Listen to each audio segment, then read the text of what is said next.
Hey, Patty. Hi, Jeff. There's lots of people here, Hello, but most of everybody. them aren't showing themselves. Like, take on here.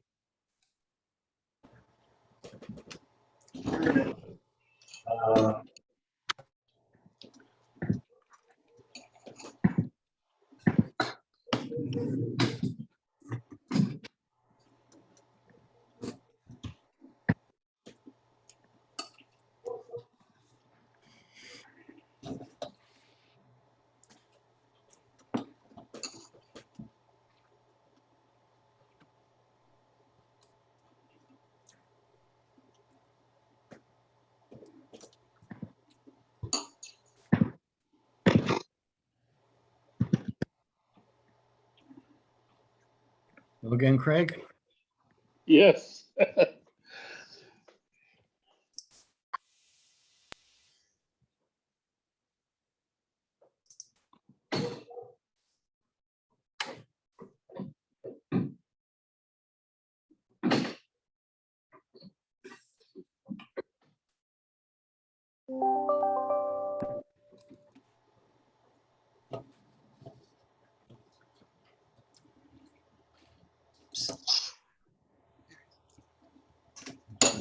There's two here for everybody to get in.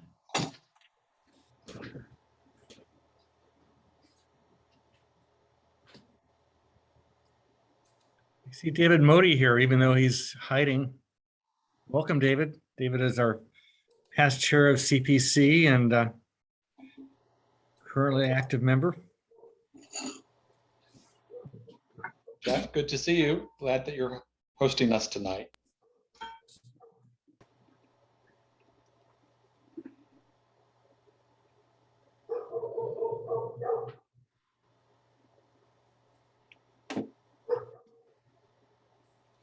And then Jeffrey, when it's time to present, I assume you can let me share the screen.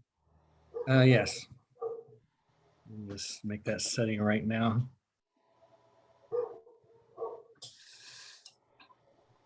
There we go. It looks like I'm on. Okay. I won't do it yet, obviously.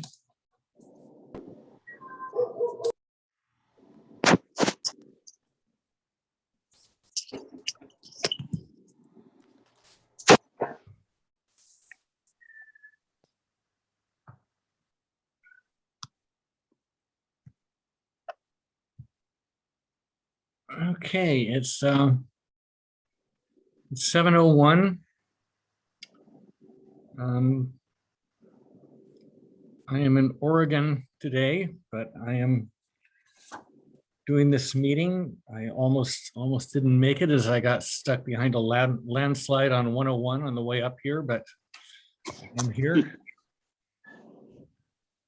So, okay, I think probably a few more joining us as we go along.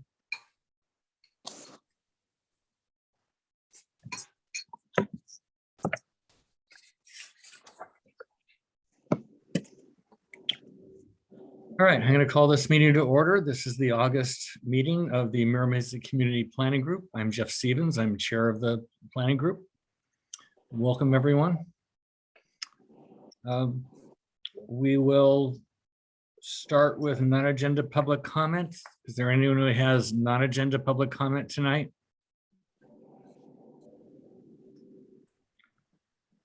Hearing none, we'll move on. Modifications to the agenda. I do not have any modifications to the agenda tonight. The next thing is to adopt the previous meeting minutes. So I will use that also as an opportunity to get the attendance, make sure we have a quorum. So Mary, could you call the roll here and get people to answer whether they approve the minutes, and if they'll also tell us if they're there. Sure. Can you guys hear me? Yes. Yes. Okay, good. Kent Lee, approved, and Andrew McClusiak. Yes, Approved. thank you. Lilith, Approve. Thank you. Ian Kerman. I didn't see him jump in I yet. didn't see him here either. Craig Jackson. Approve. Thank you. Ralph Carolyn, and I didn't see him yet either. He's here. Approve. Okay, thank you. And John LaBaugh. Approved. Thank you. Joe Fritchell. I don't see him yet. And Jeff Stevens. Approve. Dorothy Lorenz. She's having a issue with AT&T. She needs help getting in. Jeff, she Oh. just did me. I don't know if I can help her or not. She'd like to attend. Well, we'll see if she gets through. Okay. Rose Wang. Okay. Craig Radke. Approve. Thank you. Julia Schreiber. Oh, didn't see her. I didn't see her either. Harkishan. Approve. Thank you. I approve. Marvin Miles. You're muted, Marv. Approved. Thank you. And Justin. I didn't see Justin. Oh, he's here. He is? Yeah. Yes, he is. You're muted, Justin. Sorry, I had trouble logging in and I missed the motion. Is this for the email you sent out, Jeff? No, this No, is just for to, the minutes. yeah, adopt the approved. meeting minutes. Okay. Mike Linton. Yeah, approved. Okay, thank you.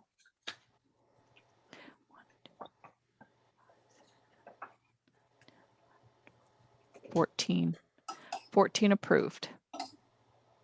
Am I on the list? Bari, Approved. I had you down as approved. Did I put the wrong person? Nope, I had you down as approved. Did I not call your name, Bari? Sorry. No. I saw you in there, so maybe I, Okay, so we have a quorum. Minutes are approved. Go on to report of the chair. I've got a couple major things. Last week, as most of you probably know, the city passed the Parks Master Plan. The main feature of the Parks Master Plan is that it takes developer fees that were formerly dedicated to the community in which the development occurred and puts them all in a pot downtown to be spent as the city decides. The city has also just released its Infrastructure Now plan, which follows the same philosophy, putting fees for roads, intersections, libraries, and fire stations also into a single pot downtown to be spent however the city decides. What that means is that once the money that is currently in the Mira Mesa FBA, plus the money from Three Roots, which will continue to go into that fund, once that is spent, we'll no longer have any local control at all over how the fees are spent and no guarantee that any public facilities after that time will be built. So because of that, we need to be very sure that the money we have is spent on the highest priority projects. So I'm going to be asking for a motion on this a little later. Or actually, this could be the next thing on the business, so I can go ahead with it now. But I just wanted an approval from the planning group as to what our highest priority projects that are in our public facilities financing plan are. And I think it's pretty clear. There are 3 projects currently in progress. The expansion of Mira Mesa Community Park, including the pool and the skate park, the new fields at Wangenheim, and the new park by Jonas Salk Elementary School. Those are all far along in the planning. I think there's enough money in hand to do Wangenheim and Salk, but we'll need some Three Roots money yet to finish the community park. And then there are 2 long plan projects also that are not yet in progress. One of them is the Recreation Center at the new Three Roots Community Park. They'll build that park as part of their project, but there's just a space on it for a recreation center. And we actually asked to have the recreation center that was going to be built in Mira Mesa Community Park, a second recreation center there, instead moved down to Three Roots. But now we need to get that built, or we may not be able to get a recreation center there at all. So that is a very high priority project to do while we have the money for it. And then the last thing is completion of the missing link of Carroll Canyon Road through El Camino Memorial Park. We all know what an important road segment that is to be part of the future road that'll go all the way from 805 to 15. So I was asked to give a list of high priority capital improvements to the city recently, just on projects that aren't already underway. And so I gave them the Recreation Center and Carroll Canyon Road. I also gave them Canyon Hills Park, which is important, but I think, lower on priority than those other two. So what I would like is just a motion to confirm that those 5 projects are our highest priority projects, and we can keep that message in front of our planners and our city councilmen. So moved. The motion from Craig, is there a second? Second, Who seconded it? Barry. Barry, good, okay. Any discussion? Yeah, Jeff, is there a priority from those 5 lists, or is it just we want these 5?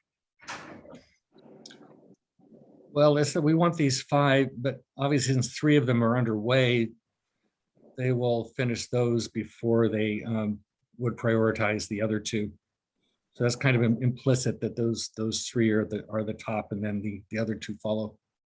All right, I'm just worried about Carroll Canyon, because if we don't get that done, it's going to be really bad for traffic everywhere else. Yep.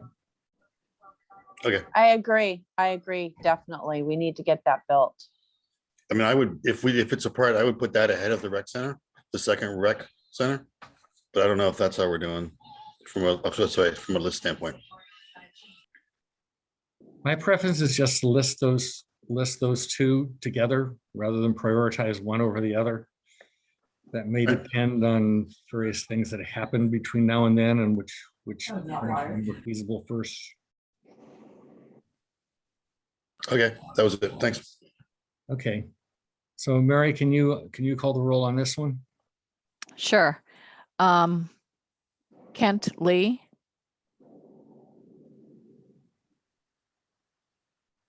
Kent, you're on mute. Sorry, I had to get to my phone. Approved. Thank you. Andrew, Approve. thank you. Lilith, I approve. thank you. Did Ian jump in yet? Ian Kerman, Don't see him yet, no. Craig Jackson, Approve. Ralph Carolyn, Approved. John Labaugh, Approved. Joe Fritchell. Did he jump in yet? I don't see him yet. Okay. Barry Vaz, Approved. Jeff Stevens, Approve? Dorothy, did she make it in? Dorothy Lorenz, No, I don't see her yet. Rose Wang, No, we may have to replace Rose. She hasn't, her attendance has not been good, but. Craig give her another Radke, month. Approve. Julia Schreiber. No, she's not here. She's not. Okay. Harkishan, Approve. thank you. I approve as well. Marvin Miles, Approved. Justin Mandelbaum, Approved. thank you. Mike Linton, Approved. thank you.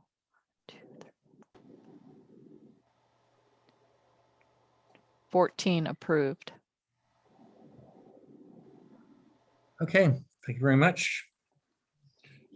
We'll go on to old business, community plan update. Alex? Good evening, everyone. Alex Frost, Senior Planner with the Planning Department. Today we covered different urban design public realm concepts, starting with mini parks, linear parks, pocket parks, paseos, plazas, promenades, and different urban greening strategies, just adding more trees and urban canopies in Mira Mesa. So we had a robust discussion, and we'll continue to work on that. That's my update. Thanks. Thank you, Alex. Any questions? All right. Then we'll go on to new business. David Norgard, with the County Epicenter project. There you are. Hey, good evening, Jeff. How are you? Good. So I have a little presentation and I'm going to attempt to share my screen here.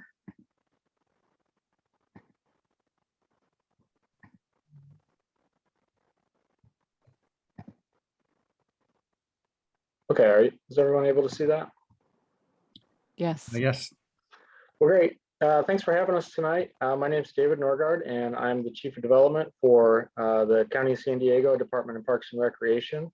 I'm joined here tonight by Jason Hemmons, our Deputy Director, Dave Knopp, Chief of Operations, Brandon Schrader, who is a Region Manager with Operations, and Emma Aquino, who is a Project Manager on my team. And so my team, just for short introductions, my team is responsible for all the planning, design, and construction management of capital projects for the county park system.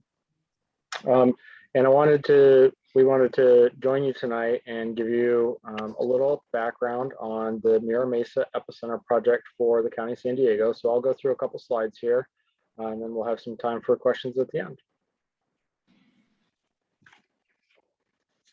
So in March of this year, our board approved an item to pause and reevaluate several capital projects. The board also redirected funding for these projects to projects that better meet the needs of the community, including for the Mira Mesa Epicenter project.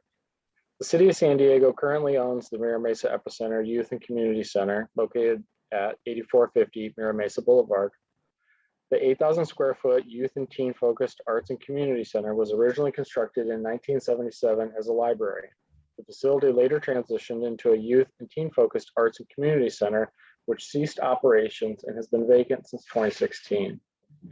We have four main objectives with our project that I'll walk through here briefly. The first objective is we are going to conduct an updated facilities condition assessment. And so we have hired an architect and engineering firm that will go into the building and do an assessment of all of the features of the building, the windows, the HVAC system, the lighting. Does it meet ADA code? Does it meet current building code? All of those things to create an updated cost estimate for what it would take to get the building to be functional, since it has sat vacant for several years. At the same time as our facilities condition assessment, we're starting our public outreach phase, which includes speaking with you tonight. We'll be meeting with stakeholders and hosting public outreach meetings in the coming months to get feedback and ideas from the community and see what their desires are for the space. We'll use the facilities condition assessment and the input from the public outreach phase as a basis for funding requests in the county's capital needs assessment, which is our mechanism to request capital funding for capital projects. At the same time, we're also pursuing our second main objective, which is a long-term agreement with the city. And so we would propose to enter into a long-term agreement with the city to allow the county to be the operator of the facility. We would make the capital improvements necessary to bring it up to current conditions, and we would provide programming from the facility. And so the third main objective after that agreement is secured would be to rehabilitate the epicenter.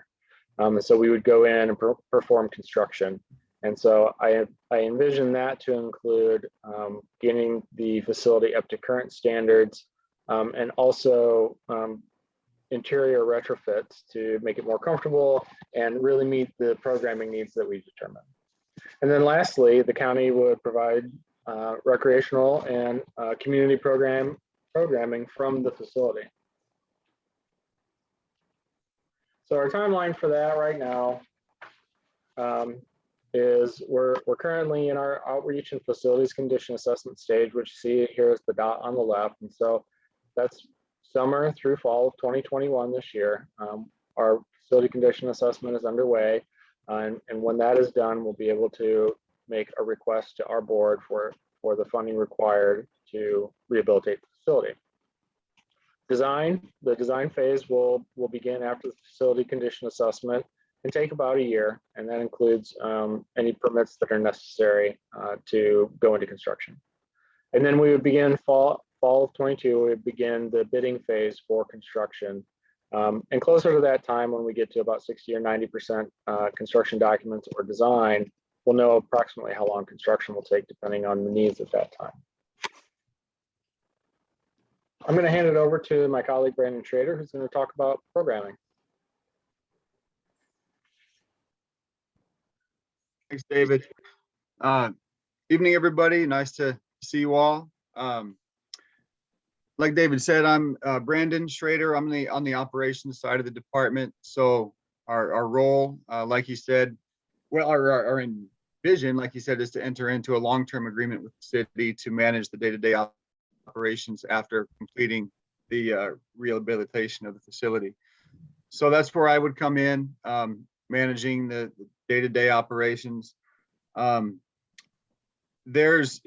have experience in managing teen centers and community centers in other parts of the county, for the most part in unincorporated parts of the county.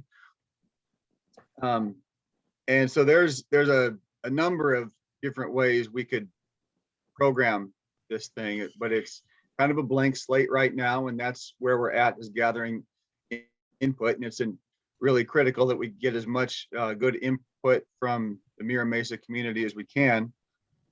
That'll influence how it's designed and how we plan for it and budget for the operation of it in the future. But to give you some examples, what you see here and some of these photos are examples from some other rec centers that we have. Most of ours are in communities like Spring Valley, Lakeside, Fallbrook, those areas.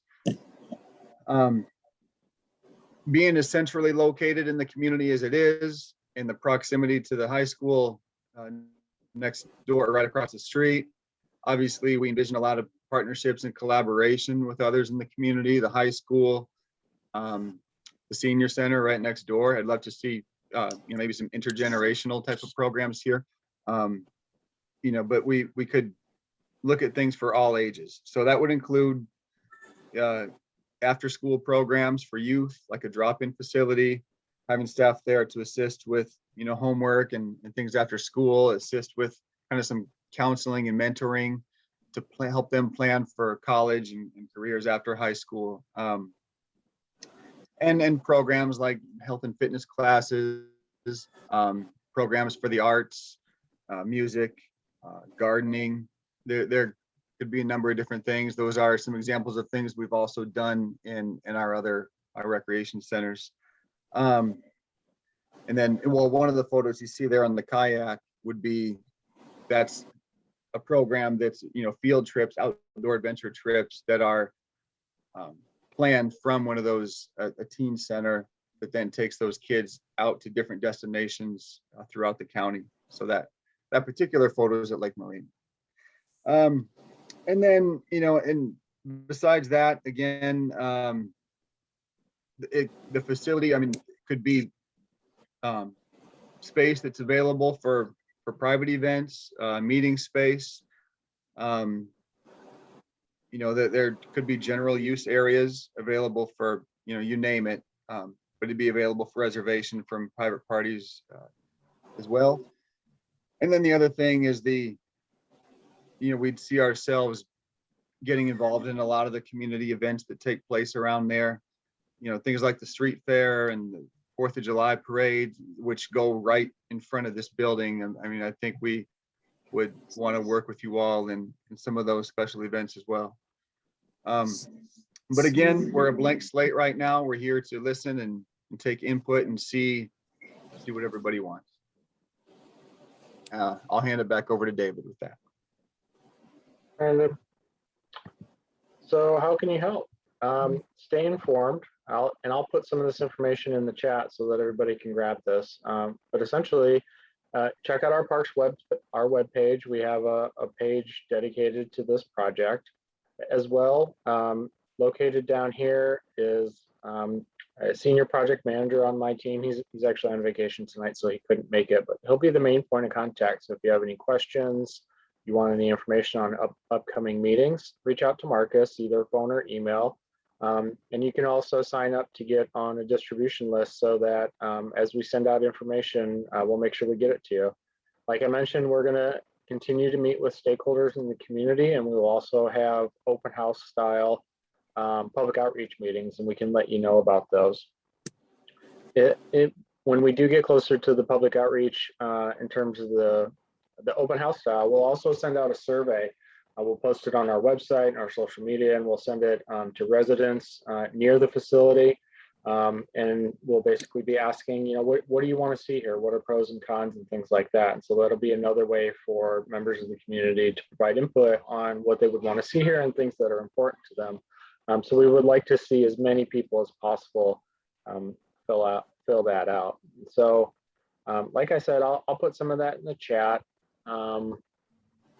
And that I'll try to stop sharing. There we go. All right. And so if anybody has any questions for myself or Brandon, we'd be happy to take them. All right, Hello, questions, this is Dorothy Lorenz. I just wanted to tell the secretary I've joined the meeting after a very large AT&T problem. Okay, you can add Dorothy to the attendance list. Thank you. Thank you. Other questions, best way is to raise your hand. That's on the reactions button. Then I can see you and call on you. Otherwise, we're a small enough group, you can speak up and ask your question. Let me just say, I'm really happy to see this. Building has sat dormant for several years, and it's a wonderful location for a building, and it's been used for good purposes in the past. So I think this is a great potential program. I did have one question. Would it be available in the post-Zoom world for, say, Mira Mesa Community Planning Group meetings? I think so. I mean, Brandon mentioned that when we're not actively planning the space, that we'll have the ability for other organizations to come in and use it. That's a good fit. And we've hosted local planning group meetings in some of those other community centers that I mentioned too. So good. Absolutely. Marv. Thanks, guys. There's one part that I didn't hear anything about, and that is we have this little area which has been used for the volunteers of the San Diego Police, our Mira Mesa and Scripps Ranch RSVP. There's a small area, and then we have a separate room for police officers who want to go sit and do the report, use the restroom, things like that. So I didn't hear you mention that whatsoever, but I'm sure that you're aware that that facility is there, and we'd love to see it stay, and it's a great asset to the community. Yeah, that's a great point. We do know it's there, and one of the first things that we're going to do during the facility condition assessment is we'll look at the facility that they're in as well. We want to look at the building holistically, and that's great feedback. For folks that want to see that use stay there, let us know. We'll make note of that. When the survey comes out, let us know there. I made a note of your comment here tonight. That's the kind of feedback that we want to hear is what does the community want to see, and what uses do you want to see? And many of our people are seniors, and so we have a great correlation or connection with the senior center. So that would work out very well. Yeah, let me just echo what he says on up the RSVP. They've been there for a long time, and we do indeed want to see them stay in that facility. They've been kind of keeping it alive during all this dormant period too. Okay, are there other questions? I just wanted to say one thing. I know that the rec center, you would like to name after Bruce Brown, but that could take so many years to be built. And he was a part of this epicenter, I guess, for many, many, many years. And it might be something to think about, maybe naming it after Bruce Brown, because it looks like that has a chance of getting rehabilitated sooner rather than, you know, in the next couple of years. So that's, I just wanted to throw that out there again. Okay, thank you for that. Can you comment just a little bit on what kind of team programs you would anticipate here? The previous one, I think, had you know, a lot of music performances and things like that, which is sometimes controversial because not all the grown-ups like that. But what kind of programs do you think you would have for the teens there? Right. I think looking at the teen programs that would probably most likely take place there. One, there's the day-to-day after school drop-in facility kind of thing. You know, open for kids to come over after school during those, you know, late afternoon, early evening hours. Sometimes that's for, you know, some kind of unstructured, you know, you have things in there like a pool tables, foosball tables, that kind of thing. Computers, internet connections available to, you know, do homework and things like that. Programs to help with homework assistance, and then possibly some more structured programs like health and wellness programs, fitness classes, gardening programs, music and arts and theater, you know, all those things. It's just, they're all possibilities. You know, it's seeing the demand for it and finding the right person to lead the program.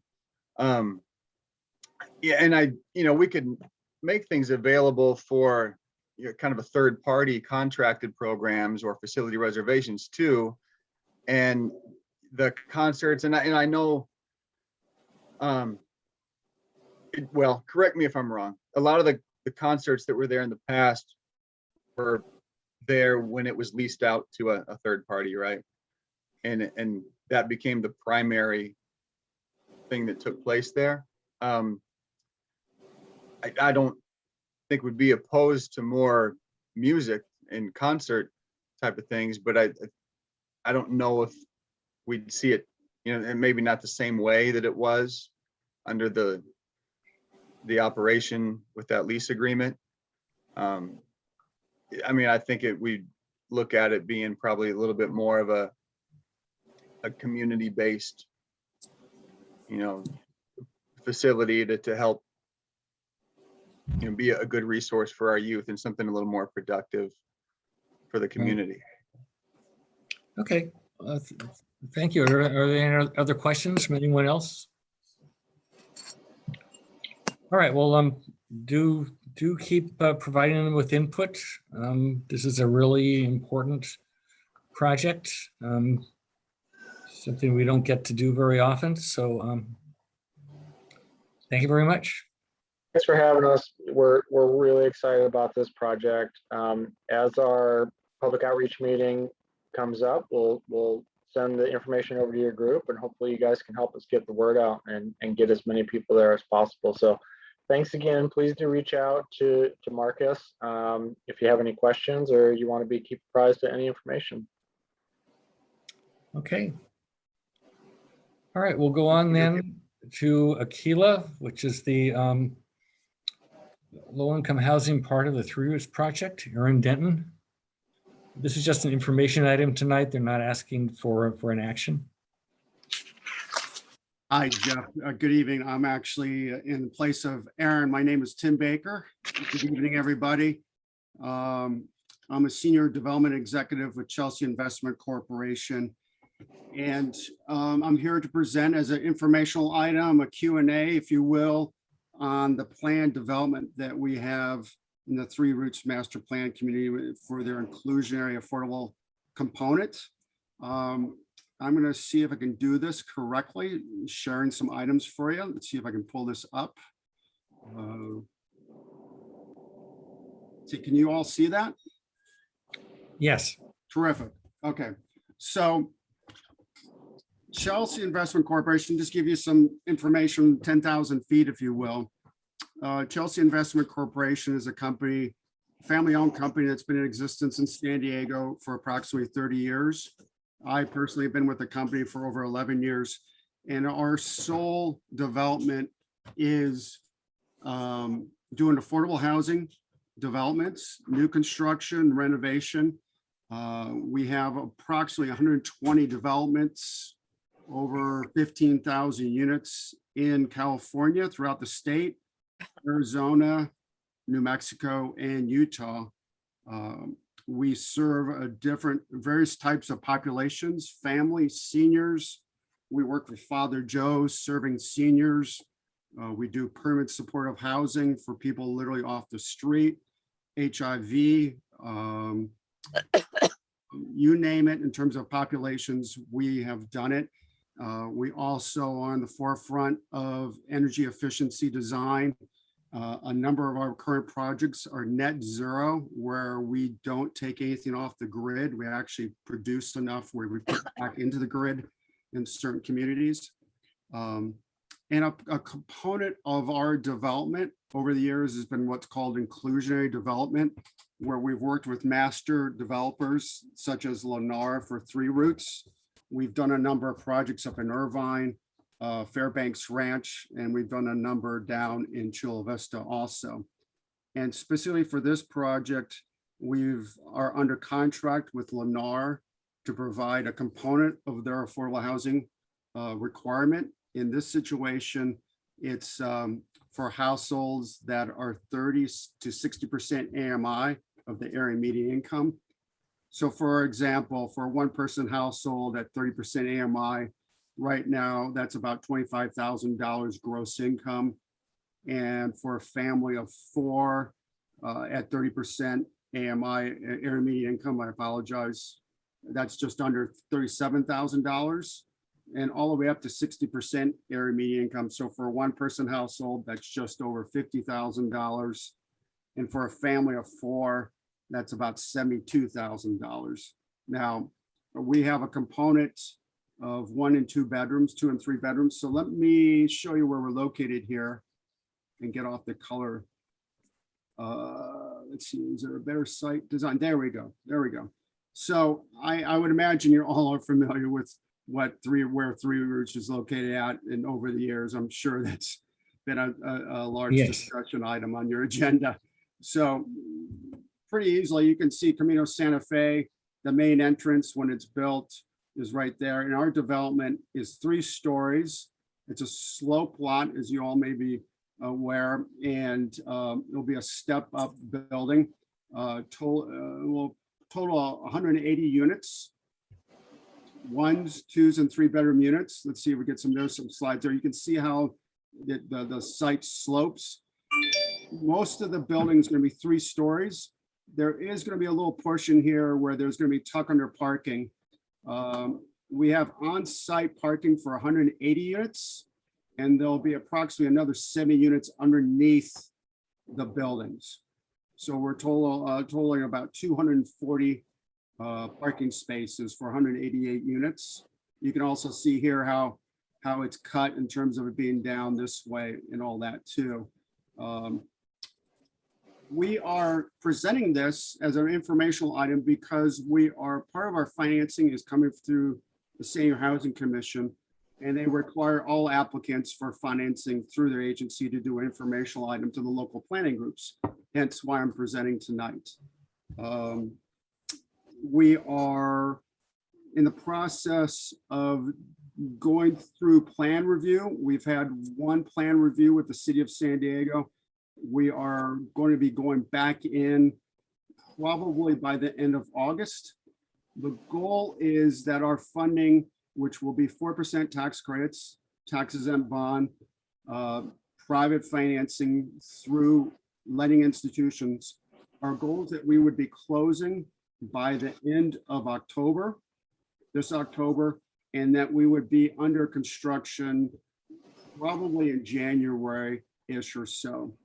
It's going to take us a little time. Once we close, it's going to take us a little time to get building permits and what have you. So that's why there's a delay from closing through start of construction. In terms of the building itself, I mentioned 3 stories. There's going to be 24 one-bedroom units, 612 square feet. There's going to be 79 two-bedrooms that are 810 square feet. And then there's 77 3-bedroom units that will range from about 1,070 square feet to just over 1,100 square feet. Now, a highlight on that is typically we, on these inclusionary developments with master plan developers, we typically built more 2-bedroom units. But the negotiations with Lennar and the city of San Diego resulted in having more 3 bedrooms being built in this project. So that's a highlight for you all in terms of the majority of the units being 2s and 3s, and some 2-bedroom units, 3, 4, 1-bedroom units. The main focus being families in this regard. So let's see. These are elevations, the most current elevations we have that go back about a year, but there is a strong desire by Lennar and the city of San Diego to have a aesthetic presence, if you will, that is pretty forward thinking, if you will, in terms of different elements on the elevations, these bridges and what have you. You can see going across different roof lines and all that. This is not your vanilla, elevation, if you will. This is not going to be cheap, quite frankly. But it's going to be it will be a beautiful project. It will be terrific. Right now, the development budget is about $82 million. That is current numbers. As I would imagine most of you may be aware, construction costs have increased substantially since the pandemic. I would say from January till now, the construction costs have increased by about 15%. They're actually slowly coming down a little bit, which is good news for us, but it's been crazy, quite frankly, working with this. Some other highlights. Just going back to Chelsea too, forgive me. Chelsea's a long-term owner. We do not sell our developments. We hold everything. We don't flip them. We will have supportive services on site for the family, ESL, computer training, after school homework programs, what have you. So we view ourselves as neighbors, long-term members of the community. And so we don't flip. We're not here to make a profit by selling these. We're in the business to provide affordable housing, and that's basically how we make our living, quite frankly. If you're interested in seeing some of our developments, we have a number of them, up in Fairbanks Ranch. I would be happy to provide those addresses to you, Jeff, if any of your board members would like to drive by any of those. We're very proud of those. Yeah, so just send those to me so that and I'll send them out to the board. I'll be happy to. And I would, the quality of this will be on par, if not better than those, if you will. And the best marketing I can say for our developments is to drive by them, Sunday morning at 8 o'clock in the morning, 10 o'clock at night, if you will. They're well managed. We're very proud of how our properties fit into the community. We tend to think they're probably the best in the community, if you will. We go off this slide. Can I just ask you, the numbers here are different from what you told us. This says 144 1-bedroom units and 36 2-bedroom. That's incorrect. I apologize. Aaron must have sent you something different than what we currently have. So I apologize for that, Jeff. No, this is the slide you're showing. Oh, forgive me. Now that's an old mix. That's from the site plan itself is similar to this, but this is from 2018. So that's a different iteration.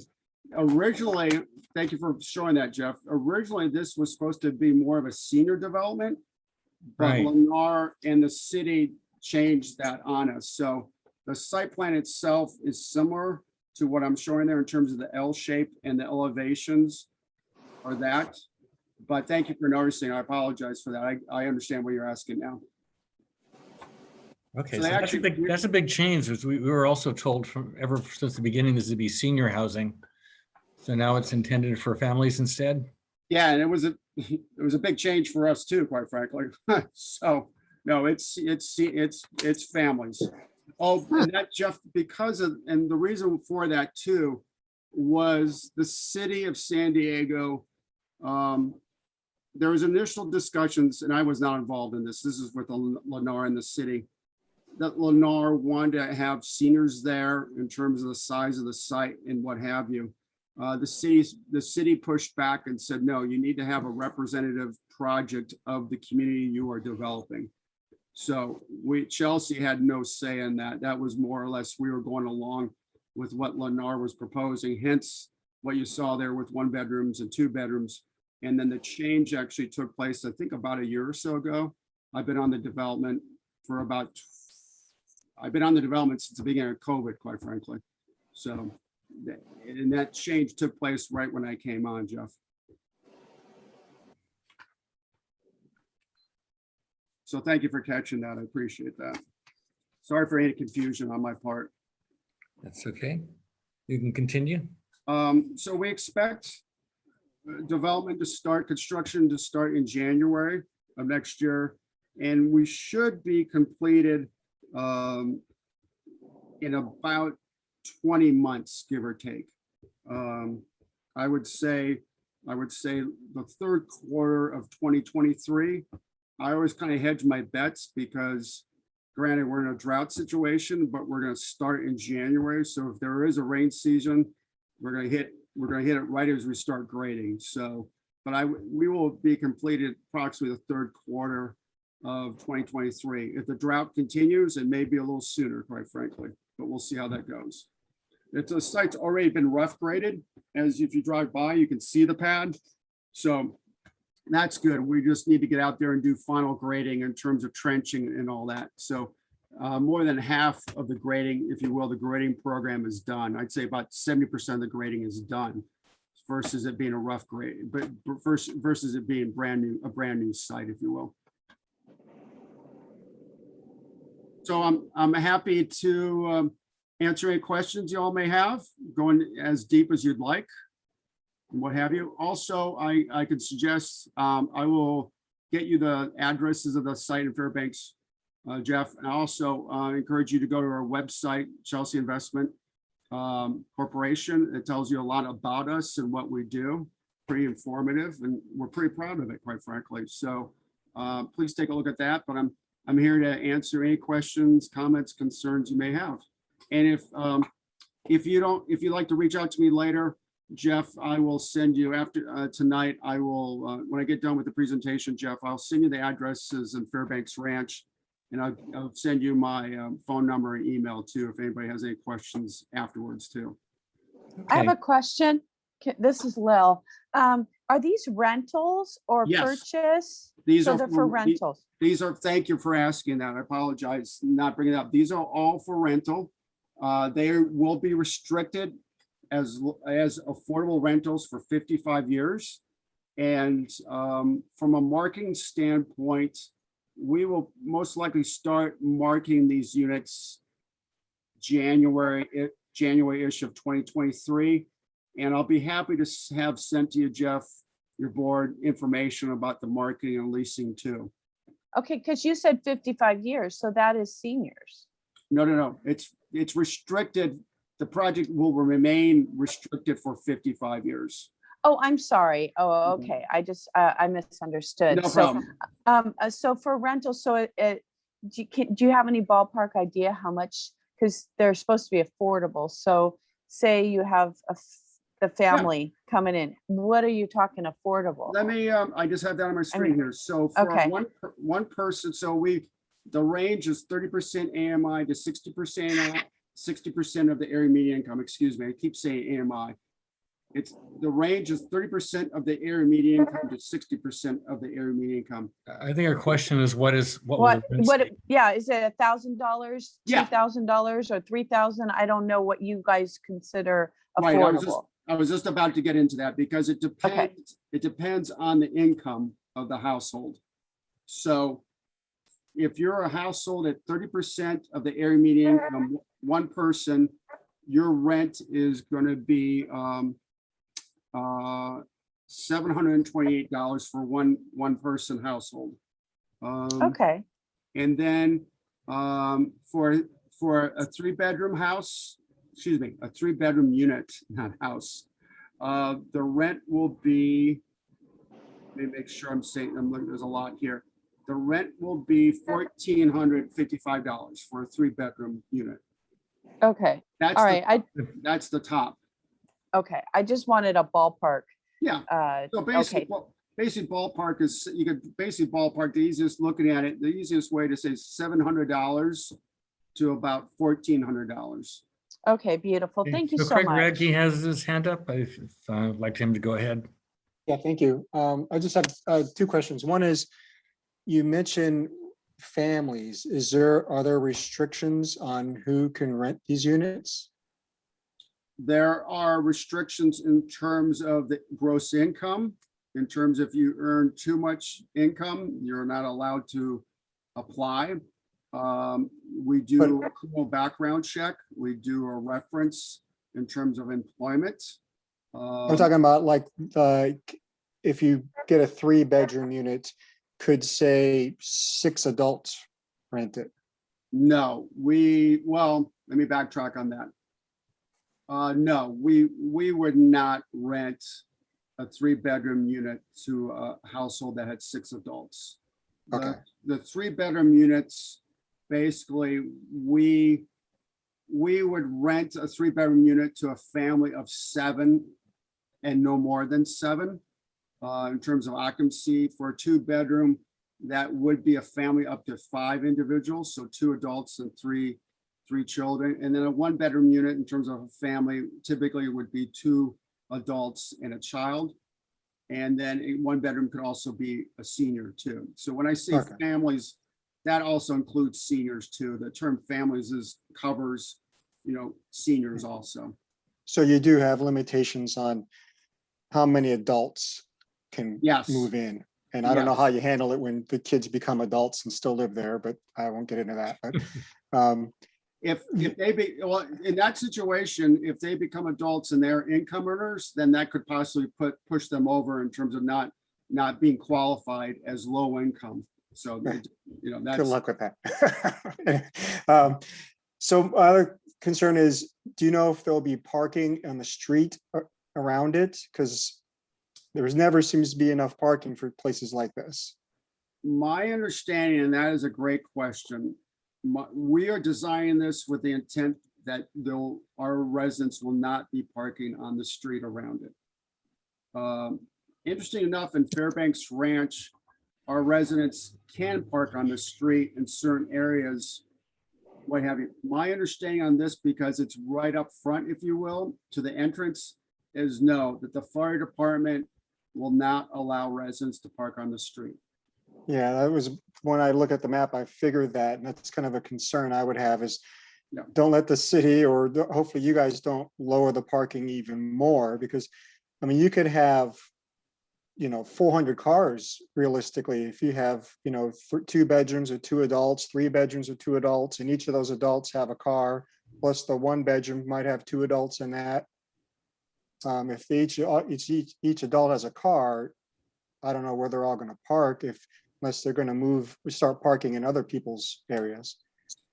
Well, first, 2 quick answers, and I'm happy to go deeper on that too, if you like. 2 quick answers is bus transportation. Secondly,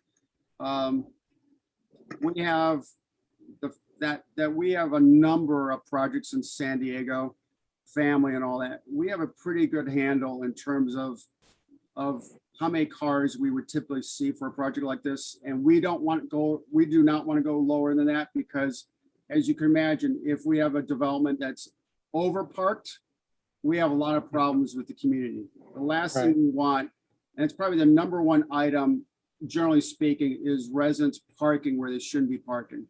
So that is. Yeah, and if they overflow into other parts of the neighborhood, Yeah, and Lenore doesn't want that to happen for obvious reasons. You all don't want that to happen for obvious reasons, and we in particular don't want that to happen for obvious reasons. So we feel comfortable with the parking that is here provided for this demographic, if you will. I would say if it was a market rate project, we would have to put more parking on it, but we know this demographic pretty well and we're comfortable with it. Well, do we want to put a little bit more? Maybe, but it's a tight site, if you will. So that's probably our number one item in terms of managing these types of properties, if you will. All right, thank you. There's obviously security and people behaving and all that too, but it's keeping it clean and parking. Yeah. All right, thanks. Sure. So I have a question. So I actually know a couple seniors who are looking forward to applying to get in here, and they may be disappointed that there's not more senior availability, but what is the procedure for applying for one of these units? So we will do public market outreach in terms of public information, probably starting in about a year from January, so January 2023. And what we typically do is that we tend to focus on the communities that we develop in terms of having flyers go out. We do have to put an advertisement in the local newspaper, so this would be Union Tribune, but we tend to try to focus on the communities that we're in the neighborhood. So for instance, Jeff, we would provide information to you all when it goes public in January 2023. And the process is first we would notify people when applications will be available. So more likely would say project will be completed in October 2023. Applications will be made available to the public starting in, and I'm just picking a time right now, applications will be available in May of 2023. They'll be online. Also, we typically will have a trailer on site that our leasing marketing team will be at. And it might be on site there, it might be across the street. It just depends, where we'll probably have a leasing marketing team there where people can come pick it up applications. And we will, in essence, say applications can be submitted on such and such date. So let's say applications are submitted July 1.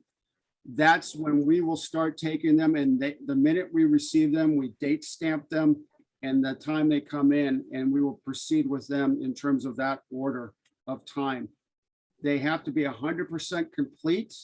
We're not going to handhold people in terms of saying, oh, you got to get this in and this in. If something is not complete, we'll let them know, and they need to take care of that themselves, because as you would imagine, these units are in high demand and all that too. So what we could do, Jeff, in terms of getting information to your board there, in terms of when we start putting information out, we can give that to you in terms of the notification. You could put it on your website. We will also, at some point in time, we will have a website too of information too, and that website will probably come on simultaneously too, that people can go on, call number, get the application, what have you. Okay, are there other questions? Great. I don't see any. Okay, well, thank you very much. This is a very interesting project. I'm looking forward to it myself. And I like the design you've come up with. Thank you very much for the opportunity, everyone. You guys all take care. And Jeff, I'll be sending you email shortly. Thank you, everybody. Okay, thank you very much. Okay. We have a presentation on accessory dwelling units. I saw a version of this presentation at CPC, and it was interesting enough that I invited them to come here. So yeah, so who is it that's giving this? So this is Jeff Uter. So I'm the chair of Neighbors for a Better San Diego, and I'll be doing the presentation tonight with some assistance from David Modi, who you know. Okay, go ahead. All right, so yeah, as Jeffrey said, we're here today to talk about the San Diego's accessory dwelling unit ordinance that was passed in October of 2020, which as it's been released and become familiar to the public, there's a lot of concerns that have developed and a lot of questions about how it came to be, but most importantly, how we can make changes to make it fit better with our neighborhoods and still satisfy the needs that the state identified for accessory dwelling units. So in particular, it wasn't very well accentuated when it was presented to the Planning Commission and the Land Use and Housing and the Council and so on. But really the city came up with. Made a flag stick. It's on the lower level of the fridge. Sorry? That was just background noise. Okay, sorry. So anyway, what the state had done prior to, well, in 2019 is they came out with their own definition and their own code around allowing the building of accessory dwelling units and junior accessory dwelling units, which are to say, small units built on single family homes, single family zone properties. And in California, at the state level, they authorize that anywhere by right, somebody can build one accessory dwelling unit, which can be a detached structure up to 1,200 square feet, but no less than 800. A junior accessory dwelling unit, which can be carved out of a house. And there's other potential restrictions there, including the homeowner living in the house. They can be no more than 500 square feet. So that was basically, in effect, tripling the density of all single-family zone neighborhoods.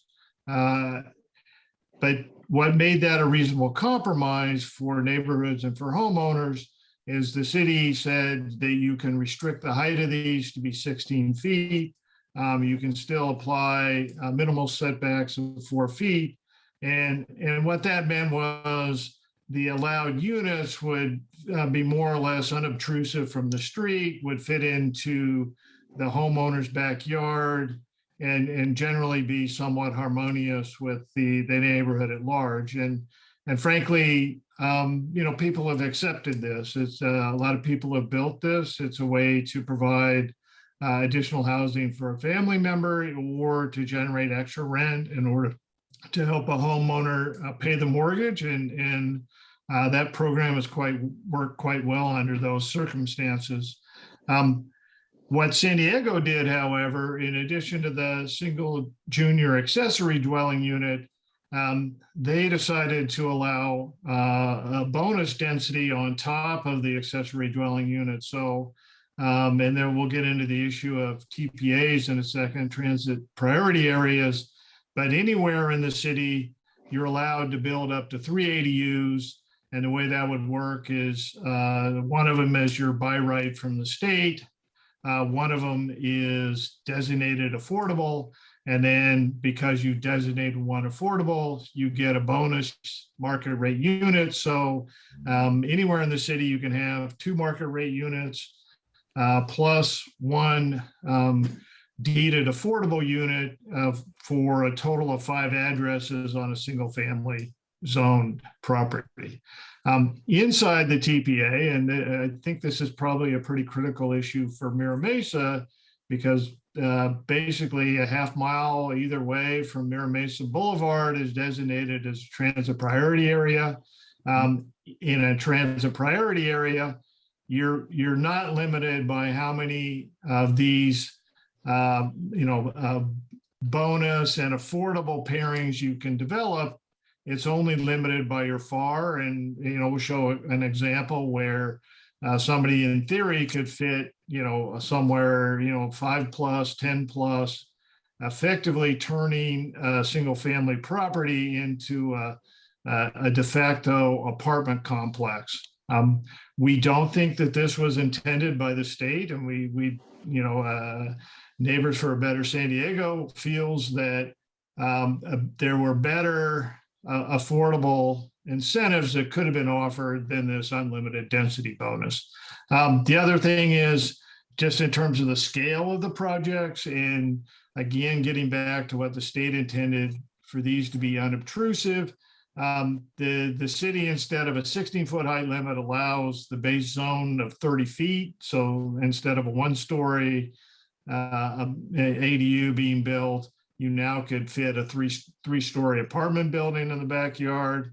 Instead of the 4-foot setbacks, the city allows you to build all the way to the side and rear property lines, which means that in cases such as a fire, you now have no access to the backyard of the property, particularly in a canyon area. Now, San Diego did have the option, according to the state, of excluding very high fire hazard severity zones from development, but they chose not to do that. Basically, San Diego just said, build it wherever you want and build it up as much as you want. And that's the issue that we have. A final thing on here that I'll just mention, in addition to providing all this density bonus, the city decided to waive all the fees on that density bonus. So now, as we talk about parks, for all these added people and neighborhoods, we're not collecting the fees in order to do that. Whether it goes downtown or not, they're just flat out not being, there's no money for that extra infrastructure. And there's no parking requirements on this. This is always an issue. The justification for the TPA is that people are going to take the bus to work. We already saw from the excellent presentation before me that's a poor assumption. People's access to job depends on having reliable and convenient transportation. And in San Diego, that means a car. So just to kind of move on, this is what everybody thinks is allowed, which is, a cute little casita or a granny flat. That's the terminology that's been promoted by the city and by the state to sort of make people unaware of what's actually allowed, which is under the city. You can build, a typical 2-story ADU that you'll see around town, can be 20, it's usually 20 plus, 24 feet tall, built up to the property line. You have a complete loss of privacy. And in fact, because you can build, these aren't backyard anymore. You can build all the way up to your setback in front. And so now you're people building ADUs in the front yard as well. So, San Diego has really maxed out this project and turned it from something that was intended to facilitate homeowners providing additional shelter on their properties, either for a family member or again, to get some rental income, into something where it's really incentivized for investors to come in, outbid first-time would-be homeowners for neighborhood properties, and this would happen in Mira Mesa as well. And instead, those are turning into investor-owned rental properties, and we don't think that should have been the goal of this project. Whether that was intentional or unintentional, we don't know, but that's the effect, and we believe it should be changed. So what's I won't go too much into this because I want to talk a little bit about the affordability. But under California's guidelines, that you are allowed, again, the 1 JADU and the 1 ADU. Outside the transit priority area, the city of San Diego added 2 more ADUs on top of this base ADU for a total of 3 ADUs. And as we actually took a real city lot, about 7,500 square feet, not, bigger than usual, but not abnormally large. And we were able to model out 16 units, 16 addresses on that single family lot. And we actually took this down to DSD, and they said, yes, this would be something that would be possible to build. So it's not just, pure hypothetical. We know from some of the projects that we've been tracking that it's not atypical to have 5 ADUs added to a property in a transit priority area. So the key issue here, so certainly the 30-foot height and the absence of setbacks versus 16 feet and 4, which would have been allowed by the state, is a big deal. But the biggest deal here is this density bonus, because the density bonus, as will, I'm sure, cross people's minds now, is if you're adding 16 units to a single family property, that's the minimum of 16 cars, and those 16 cars have to park somewhere. You're not required to provide any off-street parking. So all this parking is going on the street. All the traffic is going to go into neighborhood roadways. And what could have been done instead? Other cities, instead of providing this density bonus, is their affordable housing incentive, provided things like an inclusionary credit for 55-year-old affordable ADUs. So that was, we talked a little bit about senior housing earlier. That's actually a possible incentive. Or another way to do it would be to have a base ADU size of 1,000 square feet and provide a density bonus if it's designated affordable of an additional 200 feet, which would allow somebody to add 1 or 2 bedrooms. In our way of thinking, both of those scenarios are good. One thing that's attractive about the size bonus is, again, it is something that accommodates families, and that's one of the stated goals of inclusionary housing programs. But also at the same time, a family needs fewer cars per occupant than a 6 units or 10 units would require. And again, so this, just to emphasize the TPA part of this, basically you have Mira Mesa Boulevard and your TPA is running right down the middle. So it affects a pretty large swath of your entire planning area, including the area that we just talked about in the previous presentation. And just to, I kind of mentioned all these already, but again, it's really transitioning ADUs from a homeowner program to an investor program. First, if the goal is for people to become homeowners in San Diego and build wealth, this actually, those people are being bid out of the market. In our analysis, and if I have a few minutes, I'll try and show that to you because it kind of dovetails with what was presented earlier. In our analysis, this isn't producing real affordable housing. What's happening is people are allowed to designate the affordable units at 110% AMI. Just to, I think it is interesting because this was a big question earlier, is if I'm the person renting the ADU, well, I have a choice between not making very much money and making a pretty good, almost market rate return. So certainly I'm going to pick that market rate to return. So that means I'm going to be charging $1,800 for a studio, $2,000 for a 2-bedroom.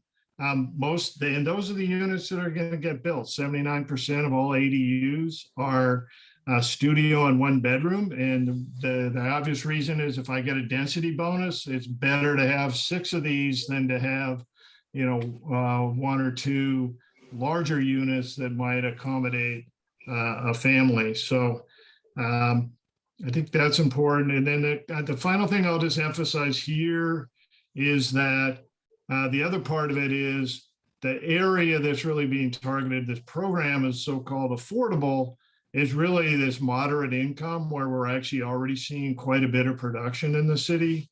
And I think what was emphasized by the previous presentation, we have a huge gap down here at the extremely low and very low income levels.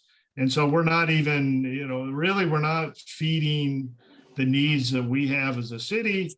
We kind of view this as just a program to give investors access to single family neighborhoods. And a big part of where we're headed in America is the whole financialization of housing. And, that has serious implications for the long-term stability and character of neighborhoods. And, we feel we should stop this now rather than keep going down that track, not just with what's happening in San Diego, but what's happening statewide. And so, just, so that we've been meeting with all the council members. We've met with the mayor to get them to reconsider the more extreme aspects of the city's ADU code. We're not asking for the city to stop permitting of all ADUs. We're just asking them to roll back the density bonus program and put some restrictions on the size and scale of the units. And then to the extent possible, we don't think fees should ever be waived because, that's the lifeblood of the infrastructure in our parks and other services that you need in order to have livable density.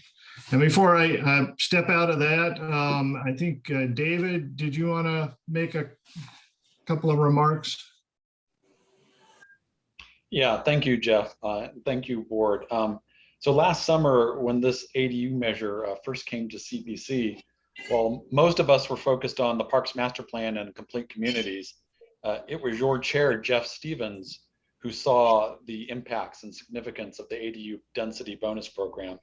And we all see that now, and I wanted to tip my hat to Jeff for seeing that back in August. So we should have just stopped the process right then and said, what is the full consequence of this? So Jeff, thank you to you.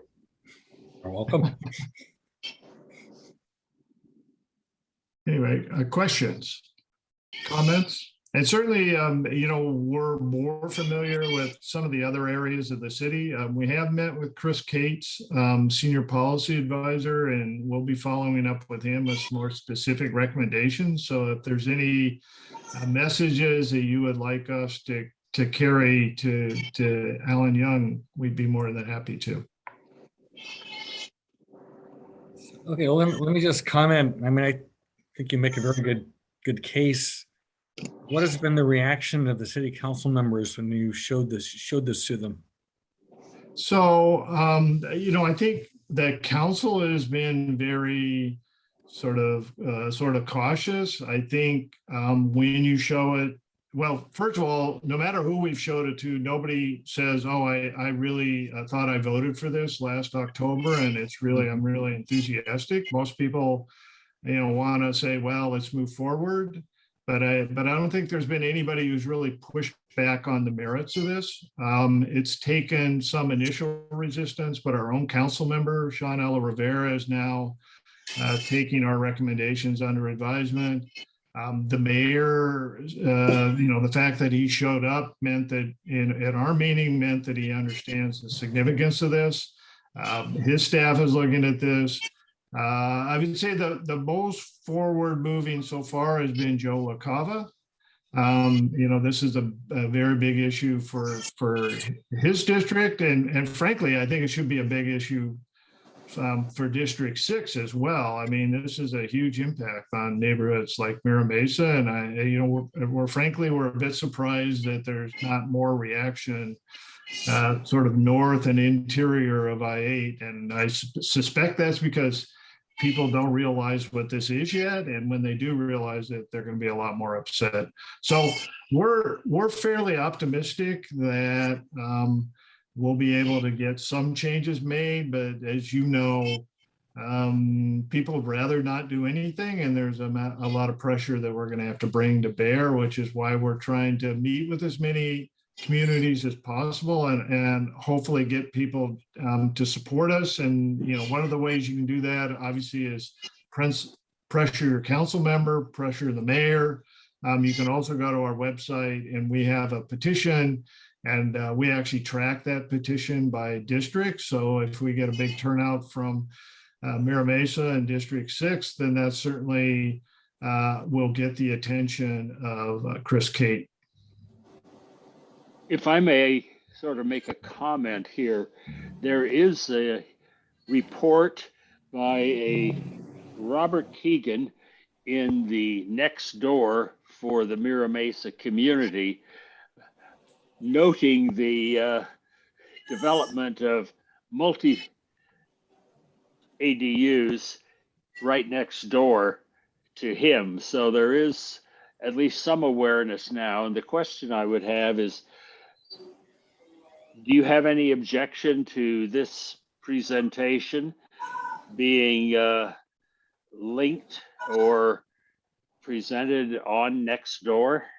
No, not at all. So, and I put my contact information, I'll put my own personal email in the chat. And if you want to email me, what we can do is actually host it on our website, and you can, and I'll send you the link, and you can certainly dump that link into Nextdoor. Frankly, Nextdoor has been one of the most powerful agencies that we've had, because it's local and it's people talking about real issues that matter to them. Okay, yes, I see it here. So I will, in fact, give you my email after this is finished, and we can get something going. And I'll give you the link or copy what was on Nextdoor for this Right. area. Yeah, obviously you can only see so far on Nextdoor, so getting somebody to Right. sort of hop to another neighborhood is really helpful. Yes. Yeah, send that to me also, please. Yeah, so here's, So, the problem is people are aghast when they see these things, but they see them after they're built. Yes. You need to get to this before they start building them. Yep. So for that, yeah, we need Chris Kate to understand there's a problem here. Is Luis on? Yeah, he is. Luis, can you unmute yourself and just make sure you got that? Yeah, I was here for the presentation, Jeff. Okay. Please send the comments that you heard here to Chris. Yeah, no, I got that. If you can, I think they're meeting with our office. You said you're meeting with Alan, correct? In our office, Jeff? that's who we met before. We're at this time, we have to set up another meeting. We kind of went through the education phase. Now we're down to where we want to talk about sort of specific proposals. And so that'd be great to get back with Alan, and if Chris Cade himself wants to meet with us, we'd be glad to do that as well. So Luis, if we can, you have my email. If you can give me yours, I'll follow up with you. I'll put it in the chat for you. Great, thank you. All right, thank you very much. Are there any more questions? I have one. Yes. This is my first meeting, and I have to say that put chills up my spine, and it's quite horrifying to contemplate that kind of density, especially when I already live on a street where parking is never available, ever, because there's so many people with so many cars on our street. But my question is, has anyone ever discussed, I'm sure you have, but I'm unaware of it, whether or not there could be legal challenges to this city council suddenly saying, okay, we can override all the existing zoning laws without any votes on the subject? Has that subject come up? And if so, did it go anywhere? So we've, to be honest, looked at some aspects of the legal challenges. We're not experts on zonings, but it's potentially that could be. What's complicated is that in effect, the state already overrode a single family zoning when they allowed ADUs and JADUs in the first place. And so whether once you broke that barrier, there should have been a stop to it. But certainly it's our position that none of this was really educated. The public just wasn't educated on this. Frankly, the first slide I showed should have been the first slide that was presented to the Community Planners Committee, and the first one that's presented to Land Use and Housing and the Planning Commission and everybody else. They should have said, look, you guys are going to create this massive overbuilding of ADUs, and you're going to own this after you do it. And instead, the Planning Commission just came in and said, we just have to do this to conform to state law. And then, everybody shrugged their shoulders and said, oh, then I guess we have to do it. One of the things so the density part is one thing that might be something that could be litigated. The other thing that we've dug into this is, in our opinion, there's no definition of a transit priority area. according to the state law that the city derives from, says that a transit priority area is any area within 1/2 mile of a major stop. And that means, you know, where you have multiple buses running down Mira Mesa Boulevard, pretty much all of your stops qualify as major bus stops. The part that nobody looks at is the within 1/2 mile. Well, you have to tell me what the ruler is in order to tell me how far we're measuring to transit. It doesn't say whether it's projected on a 2-dimensional map and you're just using, you know, a Euclidean distance. It doesn't say whether it should be walking distance, although that makes a lot more sense from the standpoint of somebody using transit. And I didn't find any, you know, I didn't look for an example on Mira Mesa Boulevard, but another example in your district, District 6, down in Claremont, there's a house on Bud Street, a property that's going to be developed into 5 ADUs, and it's a 1/2 mile to a major bus stop across 163 and 805. And so even though a drone could get there in a 1/2 mile, you know, a person would actually have to walk up to a mile to get there down a steep hill. So if you were somebody in a wheelchair, I've seen those pictures also, you know, in Mira Mesa, we don't really have, now there are probably places where we have that problem, but the main problem is just that the transit priority area is defined not just by current transit, but some imagined future transit that's a lot better. And the places you can get on a bus from the buses on Mira Mesa Boulevard is pretty small.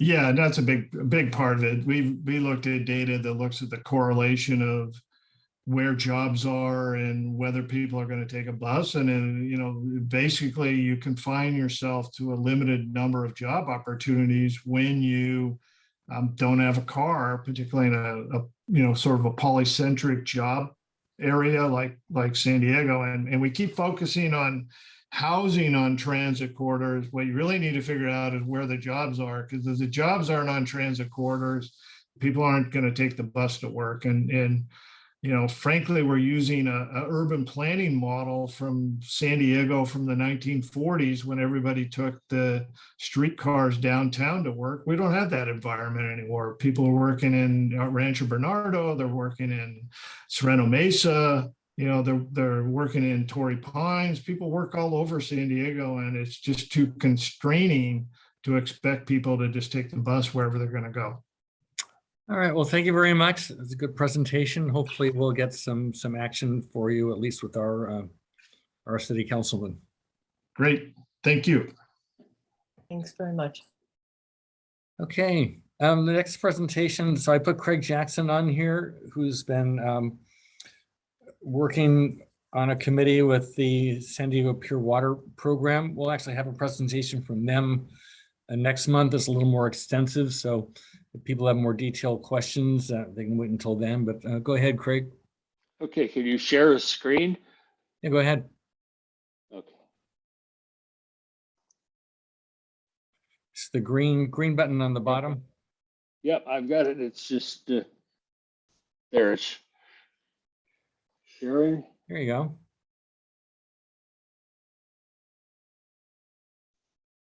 Okay, so there we see it. Let me get rid of this part of it.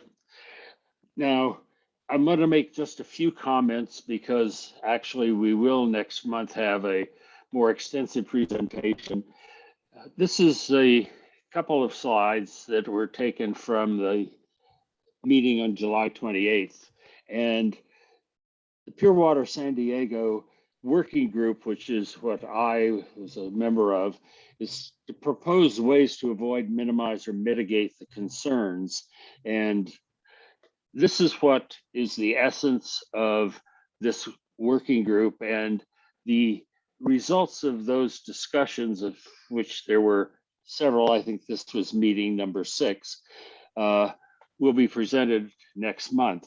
Now, interestingly, Pure Water is going to ultimately produce almost 1/2 of the water locally.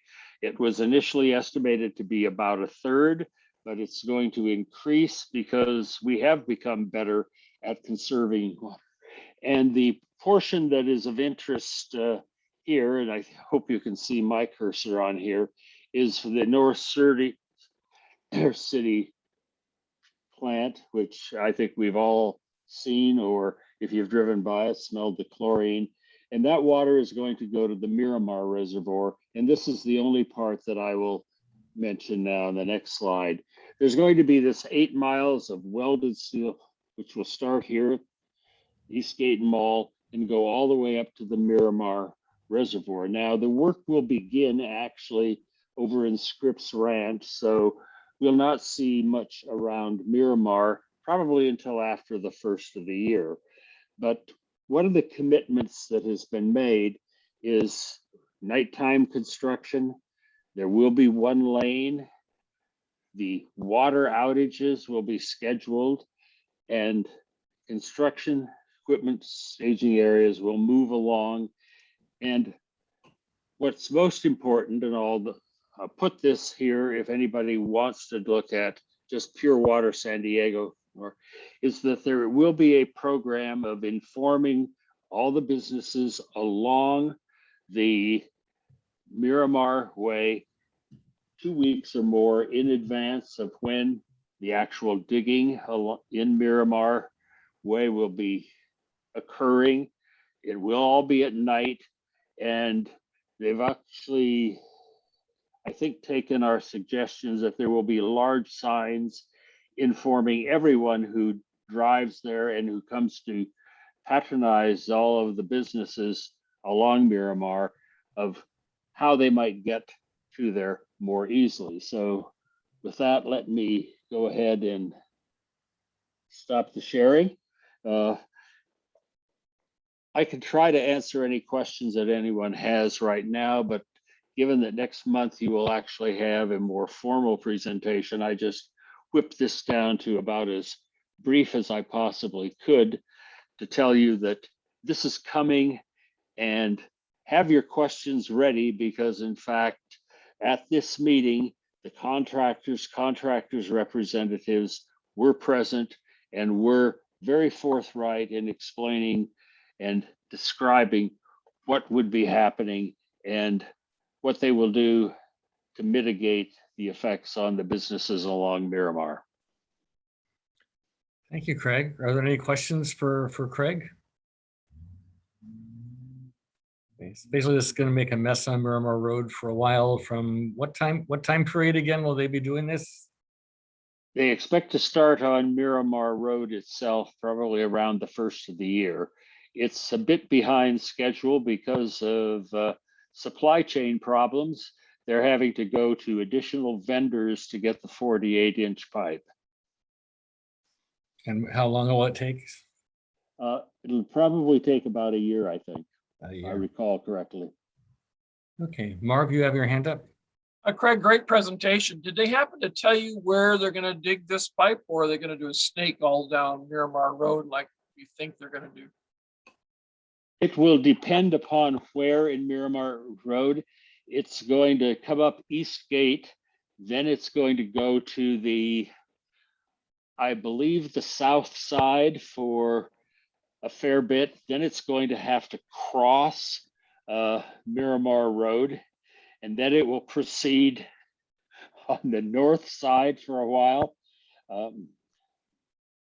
I don't have the figures that show that, but from earlier meetings, those are the recollections. And Marv, that should be asked, and that's the information that everyone who buys, sells, eats along Miramar, which I put myself in that category, will need to know.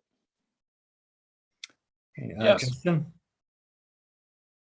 Is there a potential opportunity here to put in the bike lane now, rather than have basically the south side of Miramar Road torn up, repaved, and then rebuilt with a buffer bike lane a year later, which makes everyone angry?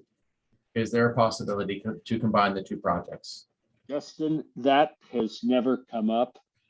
Most of the focus has been on just the pipelines, because there is the 48-inch pipe that will be water from the treatment plant to the lake.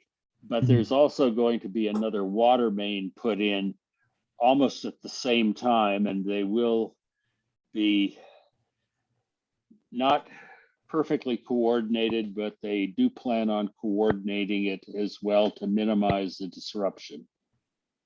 But nothing beyond the water lines and the interference with businesses have been really focal points for discussions. Yeah, might be a good thing to bring up. Yes, next meeting we shall. Yeah. All right, are there any more questions? Mark? I just have one thing, and basically, Justin, you may not have known this, but we've been dealing with Pomerado and we've been dealing with Miramar Road. There are restrictions that you can't put a wastewater pipe within a certain number of feet of a freshwater pipe. So that whole Miramar Road is just a spaghetti underneath of all these different pipes. So I can tell you, that's why I brought up this, the snake, because they have to dodge and do all kind of stuff. So I'm going to tell you, I think your idea is great, but we've had all sorts of things. They have paved it and torn it up, 60 days later. So, we're all very frustrated on it. So maybe we can think ahead. So.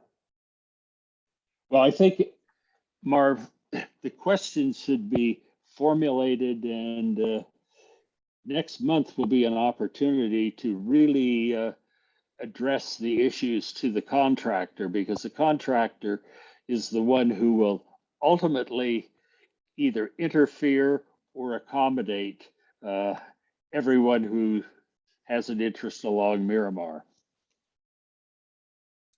All right, thank you, Craig. We'll go on to elected officials reports. I don't see Anthony here from Scott Peters' office, but I see Diana Lara from Tony Atkins' office. I had actually asked her to comment on SB 9 and 10 today, and maybe see if we could get some comments back from the senator also. Diana, go ahead. Thank you for having me. Just really quickly, I want to remind folks that our office is still assisting individuals with unemployment claims. We have closed over 3,000 cases and counting. I have had a few members from Mira Mesa reach out to me when I've provided my email in the chat box. So please continue to contact me or the office if you, a neighbor, a family member, friend, anyone is still needing assistance with unemployment claims. And today, the Senate and Assembly went back from recess, so that's why Senator Atkins cannot be here today, but we are here on her behalf. And just really quickly, I wanted to inform y'all that we passed the budget, and things that I'm very excited about in the budget is how much funding to our education system, a record amount of funding all the way from pre-kindergarten through higher education and community colleges. So that's very exciting, along with $600 stimulus checks to middle-class families and others who qualify. I can provide a fact sheet with more information to you, Jeff, if you'd like to pass that out via email. Those checks are scheduled to go out in September, because I did get a few calls the past 2 weeks. I've seen the news, they're reporting about this stimulus check going out, asking where is it, they haven't received it yet, and we're like, it's okay, it's on track to start going out in September. And that's my quick little update. I have my colleague here with me, Stouffer, and he is our housing policy liaison, so he will be giving a quick presentation on SB 9 and 10, and will answer some questions along with me. So, Stouffer. Sure. Thank you, Diana, and good evening, everyone. Stouffer Vallejo here with the Office of Senate President Pro Tem Tony Atkins. I cover housing, the liaison for housing issues with my counterpart in Sacramento. I'll be really brief. I know this format really isn't kind of conducive to maybe a back and forth or a really big in-depth dialogue. But I do want to talk about SB 9 and 10. As you know, those two bills are part of the Senate housing package, which are a series of bills kind of tailored to address the housing crisis in California and in San Diego. We're going to need about 1.8 million homes by the year 2025. We only build about 80,000. Even here locally, The regional housing needs assessment says we need around 108,000 homes over the next 8 years. And so it's up to local cities, the state, in partnership to facilitate the production of housing and create tools for homeowners to create this kind of production. And SB 9 and SB 10 are two examples of a broader range of packages. And I know that, again, we won't have too much time to go into them in too detail, but I'm happy to make myself available afterwards for any folks who have any questions. But I guess on a service level, SB 10 is a density build that allows cities to upzone areas close to job centers and transit or existing urban centers for up to 10 units. The big part that I think a lot of folks miss is that this Senate bill gives the option for cities to opt into this kind of program. Once this is passed, or if this is passed and signed into law, it is then up to cities to pass their own resolution or ordinance to enact the provisions of SB 10, allowing for the upzoning of up to 10 units where close to jobs or transit. So not every city in the state of California will need or want to do this kind of law. This just makes it easier for some cities who want to be proactive in the housing discussion to be able to zone into that. SB 9, real quick, essentially a lot split bill allows for the production of no more than 4 units once a lot has been split into 2. This just streamlines that process. The creation of 4 units are either a duplex or an additional 2 ADUs. And actually working with the UC Berkeley Turner Center resulted in up to 700,000 new homes would be feasible as a result of this bill. Here locally, that's something around 54,000 homes, single family zone parcels that could be used, that would be eligible under the provisions of SB 9 to do a lot split and build units on that other lot that has been split. And within there's a lot of protections for historical districts and fire safety. It respects local control in the sense that it will respect each individual municipality's height limits or setbacks. And recently, as of today, there's an owner occupancy requirement where anyone who does use the provisions to lot split are going to be required to be on one of the 2 lots for up to 3 years. One big thing that I tell folks is that strictly in the provisions of SB 9, when you do a lot split using the provisions of SB 9, you are limited to a maximum of 4 units. I know we were talking earlier today in this meeting about ADUs. SB 9 will not allow you to build more than 4 regardless. If you're using the lot split function of SB 9, you cannot build, you cannot get it circumvented by building more on one and more than 4 as a result of the lot split. So again, this really does put a cap on that. It respects the neighborhood character. And within it, there's, again, a number of provisions to make sure that this is designed for homeowners who are trying to build intergenerational wealth and address the housing crisis for families who do want to use this kind of lot split as a means to build an ADU or a duplex. Again, very high level. I just want to keep it there and make myself available for any questions that folks may have, but I do want to thank you all for your time this afternoon. As a clarification, you said that SB 10 is an option that cities can follow, but they're not required to do that. But that's not true with SB 9, isn't it? Doesn't that override local zoning? Yeah, correct. So SB 9 allows for the lot split feature that will be consistent across the state. SB 10 is upzoning of up to 10 units that individual cities will need to opt into should SB 10 pass. There is a comment here that SB 10 allows up to 10 units on a single family lot plus ADUs and a JADU. Is that correct? My understanding is that it would, but I know that not every city will want to go will want to enact SB 10 all the way up to the 10 unit provision. So I would want to get back to you for further information, but again, not every city will want to do this, including the city of San Diego. All right, and there has been a lot of concern about these. We can't have an extended discussion of this tonight, but do people have questions, go ahead, raise your hand.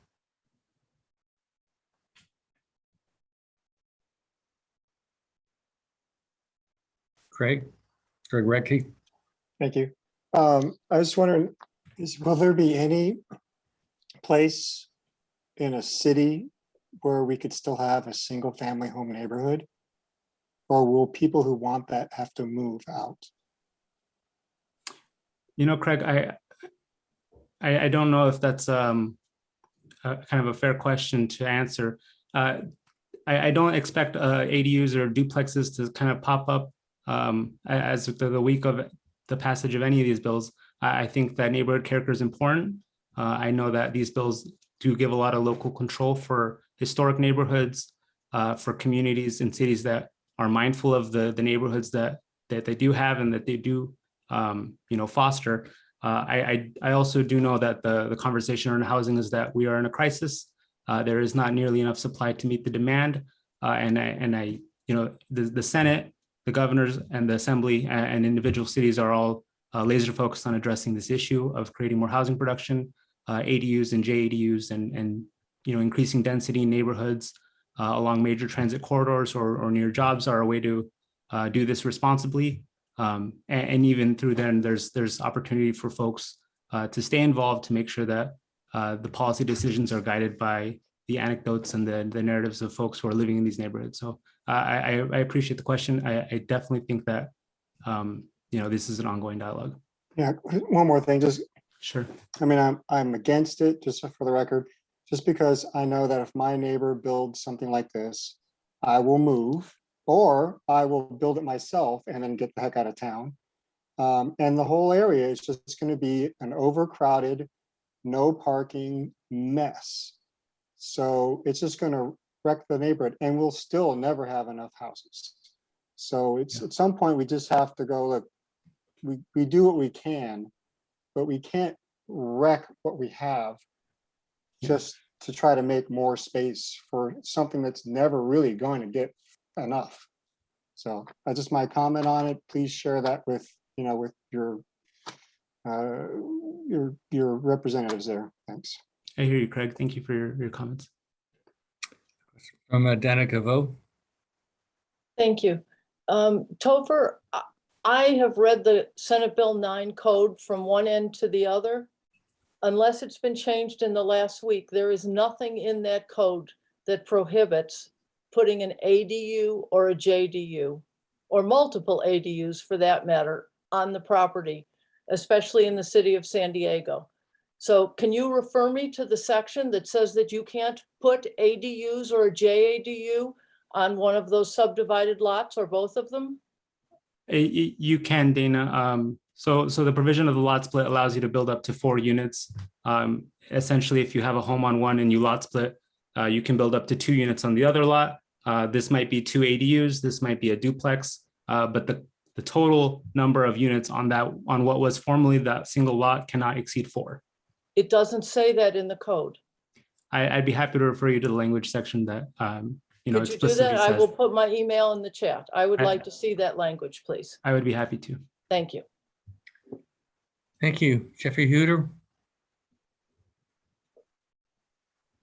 Yeah, so the first of all, the 1.8 million homes need to be built in California. The entire United States only is projected to need 3.5 million. So are we saying everybody has to live in California from here on out? We've seen estimates that are more realistically put it at about 800,000. And then going further, in terms of where to put housing and where there's underutilized land, the city itself and its regional housing needs assessment identified underdeveloped properties now with the update of the Kearney Mesa plan for 175,000 units. And so this idea that the only way that we can satisfy our housing needs is to plunder single family neighborhoods just seems a little out of whack with where we are. And one of the realities that's happening is California's population is nearing a plateau and headed down. And so when we start hollowing out our cities because people are leaving San Diego and other places in California, you're going to find out that your single family neighborhoods were a competitive advantage that you've now lost to other states. And so I just think people need to be a little more mindful. I get why Scott Wiener wants to do this because he's in San Francisco and it's, you know, $1 million for a 200 square foot house, but that isn't the case in other places in San Diego. People who've lived in San Diego have taken the San Diego discount to live in a decent, stable, affordable place. And now you're just foisting everything in the Bay Area onto San Diego, and people aren't happy about it. I hear you, Jeff. A lot of points there. Certainly, I don't think anyone's saying that densifying single-family neighborhoods is the single bullet to addressing the housing need. I don't think SB 9 or SB 10 exists within a vacuum. Certainly not the Senate housing package and the dialogue about how to increase the housing stock overall. It goes beyond, single-family homes, ADUs, and duplexes. So let me just jump in. I mean, sure. if cities are able to meet their regional housing needs assessment, why should the state of California be deciding where they should be putting additional housing? Shouldn't we have local decisions on that? And where it gets particularly absurd, if you saw my presentation, is this whole idea of transit priority areas. They don't work. People aren't adopting transit. You don't actually have a legally defensible definition of what a transit priority area is. And half the time, somebody's supposed to fly down a canyon in order to get to the bus stop because somebody just drew a bunch of. Yeah, let's let him answer that question. Yeah, and I'll stop there. Yeah, no, I hear you, Jeff, and your sentiments are certainly shared with folks I'm talking to, both within this planning group and outside. I will say, even the conversation around housing doesn't exist within a vacuum. When we're projecting where we need our housing, we're also looking at it through a lens of where we see jobs, where we see increased investments in transit, and those conversations need to be had in tangent. So I think from that lens, it does make sense why we want to build along transit corridors, as we do want to make those investments in our transit alongside the production of our housing. The same way we won't see housing sprawl or spring up within a couple of years. We won't see major transit investments spring up in the same fashion. But if we're planning and investing in capital projects down the line with that frame in mind, ideally those two grow together, and then those the link between transit and housing and even in jobs and economy can kind of grow in the same direction. But I appreciate the comments. Okay, we'll take one more question from Marisa Cerbello.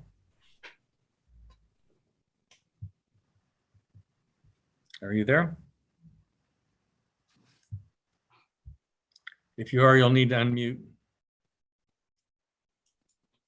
Okay, I have a three-pronged question, so cut me off if you need to, but do HOAs have any authority or power to prevent the densification of single-family neighborhoods? HOAs are exempt from SB 9. They are. Okay, so if you live in a community that has that you signed CC&Rs when you bought your house, but there's no active HOA, would that fall under that exemption? I'll need to. I'm happy to connect with you offline of that. I want to confirm with our Sacramento counterpart. I live next door to a lawyer who writes those things. I'll take care of that. And then the other question was, why is the burden of extra housing being foisted on homeowners? Why not business locations? For example, just east of the train tracks on Sereno Valley Road, there are miles of these one-story, very old office buildings. Wouldn't it make more sense to take 6 or 10 or 12 of those, build 5-story units and leave single-family neighborhoods alone, especially considering they're right next to 5, they're right next to 805, and there's already parking and infrastructure. Marissa, that makes complete sense to me, and that's why bills like that are also included in the Senate housing package. Again, SB 9 and 10 don't exist within a vacuum. They aren't the only bills that the Senate is working on to address this housing deficit. And points like yours, just further illustrate the areas that need to be looked at. I mean, referencing SB 6, that one authorizes residential development on lots that are zoned for commercial offices and retail spaces. So again, I don't I don't think that any of these bills are the silver bullet, but collectively, it's a unified approach to addressing this housing deficit. So certainly, Marissa, I agree with you. I think that that's something that can be looked at. It is. I can send you the information on SB6, and I think that you know those intangible kind of form the foundation for where we need to keep going. Okay, so we need to move on. Sure. Obviously, there's a lot of concern about these bills and basically overriding local zoning and densifying, basically changing single family to multifamily. So I'll just take that message back to the senator. We'd appreciate it. Thank you for your time. I'm going to go ahead and put my contact information in the chat for folks who have any questions, but thank you for your sharing your Monday afternoon with me. Thank you. We'll go on to Luis from Councilman Cates' office. Hey, can you hear me, Jeff? Yes. Just one quick note. Wanted to thank the members from the planning group, town council, Sereno, and rec council that came to our Gold Coast unveiling on Thursday. So if you didn't hear, we finally got the funding to do Gold Coast and Parkdale after all these years. So wanted to thank the group for being patient. We're working now with the mayor's office to get the timeline for that. So as soon as I have that information, I'll share you with the group. I expect to get that information the next couple of weeks to find out the timeline for the project. But definitely want to thank the patience for it. And I'm really glad we're finally getting this thing across the finish line after all this time.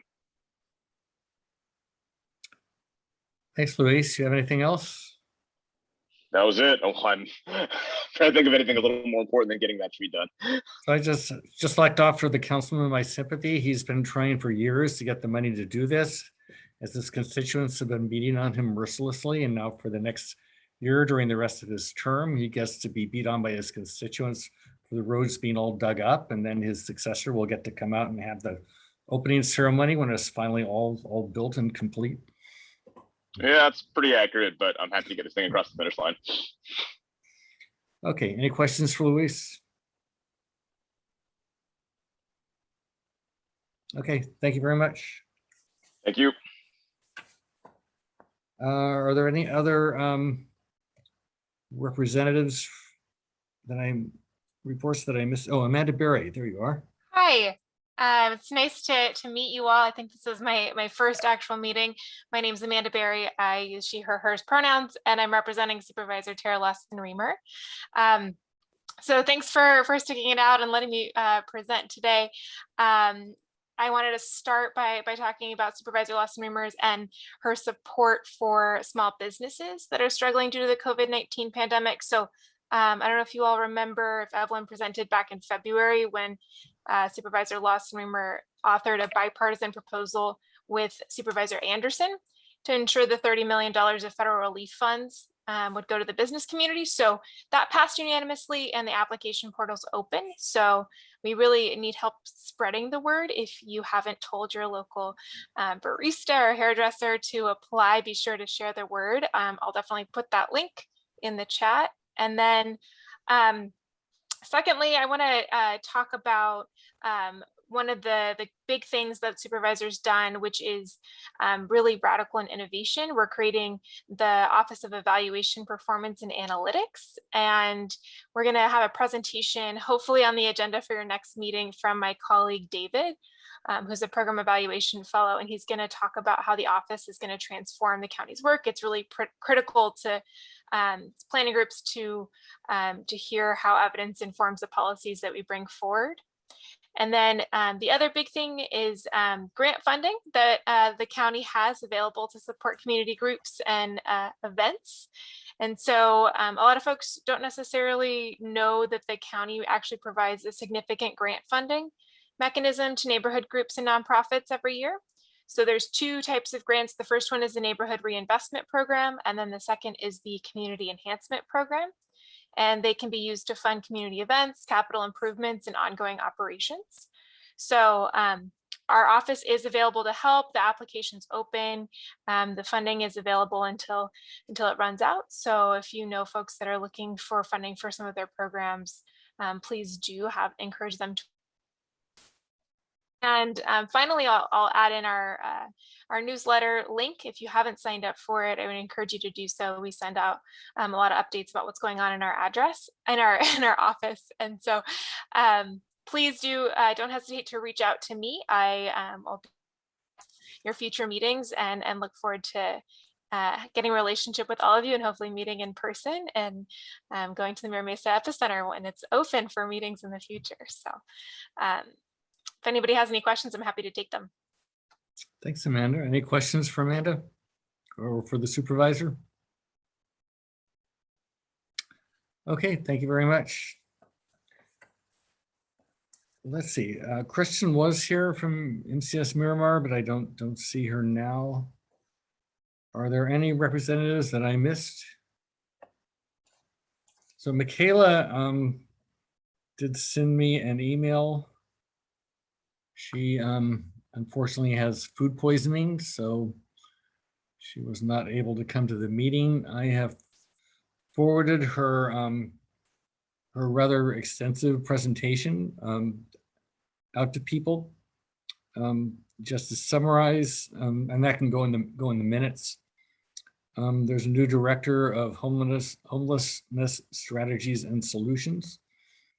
The name is Hafsik Kaka. There is a concentrated homelessness outreach program for the downtown area that is currently active, and they're trying to get people into shelters. The mayor is proposing the Homes for All of Us program that Craig briefly mentioned earlier. There's a lot in that. There are some things in it that are concerning. Basically that it's intended to build more housing faster, and it's not clear that the infrastructure is enough of a part of that. Those are my comments, not hers, sorry. And then Mayor Gloria announced his infrastructure plan, which is a $145 million plan. Part of that is the $11 million that will fund Gold Coast and Parkdale reconstruction that we're very happy to see. And there are a number of other important improvements to go along with that. And finally, the City Council unanimously approved the $10 million small business COVID relief plan. So if there are any questions about those, again, I forwarded the email to all the planning group members. If anyone else wants the full report, just let me know and I will forward it to you also. All right, I think that's all of the elected officials' reports. We'll go on to announcements. There was at least one from Mary Castleberry.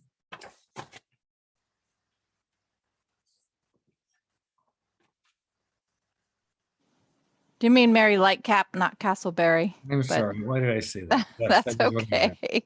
I'm sorry. That's okay. That's a nice last name. That's kind of cool. I think that I think that's our former librarian's name.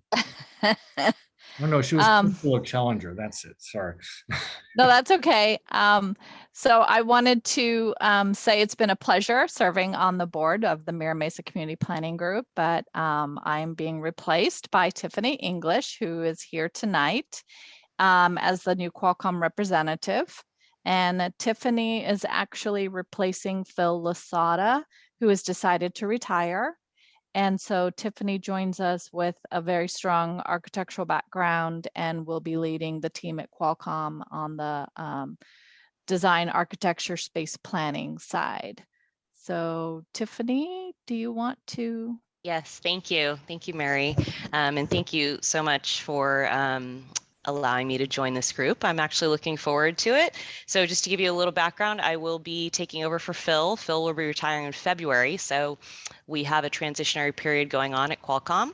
I have been in the industry for about 25 years and was previously a principal architect at Ware Malcolm Architects, and I've been working in this area for a very long time. So I was with Ware Malcolm for 20 years. So I am looking forward to being part of this group and representing Qualcomm, and I will take over Mary's duties as secretary as well. So I look forward to it. Thank you. Great, Tiffany. Thank you very much.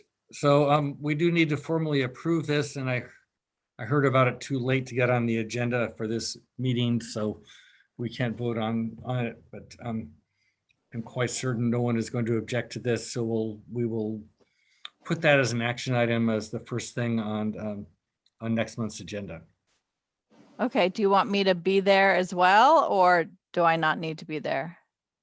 We always like to Jeff? have you there, Mary. Mary's trying to get out of it already.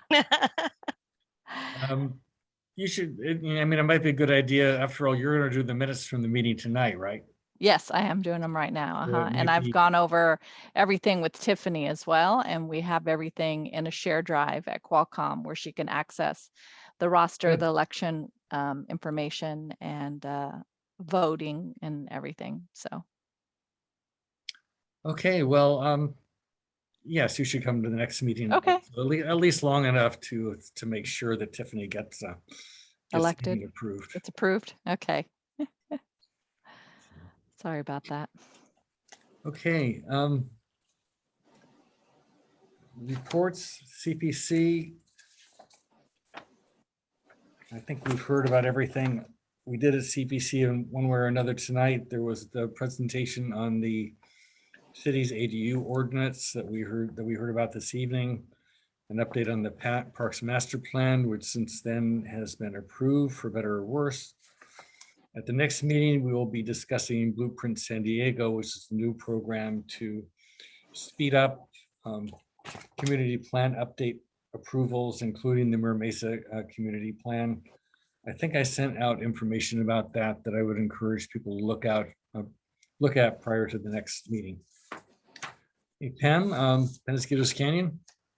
Yes, okay, I'll try to be brief, but there is something very important that took place at the July Los Penasquitos Canyon Preserve Citizens Advisory Committee. We had a lengthy discussion about the El Cuervo 2 mitigation project that is a City of San Diego stormwater project that my alternate, Craig Radke, talked at this meeting in June, I believe, and because the May Penasquitos Preserve meeting I couldn't attend, there was a presentation. We followed up in July, and the members of the committee that have expertise in botany, biology, etc., did have some serious concerns with that project. You may remember that Mira Mesa Planning Group deferred to the Los Penasquitos Canyon Preserve's expertise and didn't take action one way or the other at our June meeting. I had Frank Landis forward me his 9-page letter, excellent letter, that was what we at the CAC meeting in July voted to approve, and he sent it to members for review before he emailed it to Stormwater, Coastal Commission, etc. There are some things in there that would really make this a better project. It looks like it's probably going to go forward, but it would, there are things, it shouldn't go forward unless that happens. The Rancho Penasquitos Planning Board, I also have a copy of a 1-page letter that they sent that basically says, listen to what the Los Penasquitos Canyon Preserve Citizens Advisory Committee said, letter of July 26th. Given Mira Mesa Planning Group's previous decision to not make a recommendation for or against that, and it in essence was listen to what the Los Penasquitos Canyon Preserve Citizens Advisory Committee is advising, I don't know if the group would need to rehash all of the stuff, or if this would be something that our chair could write a similar letter to what Penasquitos Planning Board did, but it would be effective, I believe, if we could. So that's what I'm suggesting. So Pam, why don't you send me the letter that was sent by the CAC, and I will forward that out to the rest of the group, and we can decide if we want to revisit that. Okay. So you can, well, I'm not necessarily revisiting the whole thing. I'm suggesting that it would be something that it would be appropriate to suggest that it be, I mean, I guess it could be revisited, but well, revisiting it would mean that people read that letter and say, yes, this is something we want to support. So Give me the So, letter okay, and I so, will send it out to the whole planning group and we can see if we want to do that. okay, and would that be something that would need to wait until the September meeting, or is it something that you Yes, could yes, do it would. via email? Okay, so it could be, I will forward that to you. Okay. Is there any other business tonight? If not, thank you, everyone. It was a long meeting, but we covered a lot of material. And I will see you in September.